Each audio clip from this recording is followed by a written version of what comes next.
Le ciel de Kiev, une nouvelle fois couvert par la fumée des explosions. Cette nuit encore, la région de la capitale ukrainienne a été pilonnée par des missiles balistiques russes. Les frappes meurtrières ont incendié des immeubles d'habitation et plusieurs entrepôts alentours. C'était invraisemblable. J'avais déjà entendu des explosions à Kiev, mais rien de comparable à aujourd'hui. On ne reconnaissait même pas que c'était un missile. Je ne sais pas ce que c'était, on n'entendait pas le missile lui-même. L'onde de choc a simplement frappé la voiture.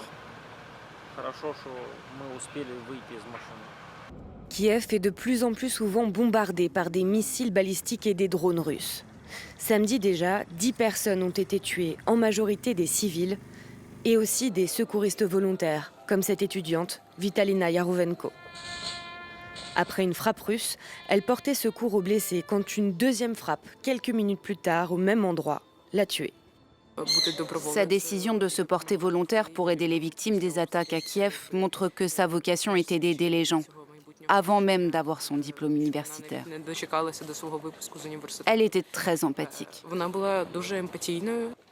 Le nombre de victimes civiles explose ces derniers mois, car la Russie et l'Ukraine intensifient leurs frappes de longue portée. Dans l'attaque la nuit dernière, la défense aérienne ukrainienne n'a pas pu abattre un seul missile balistique russe.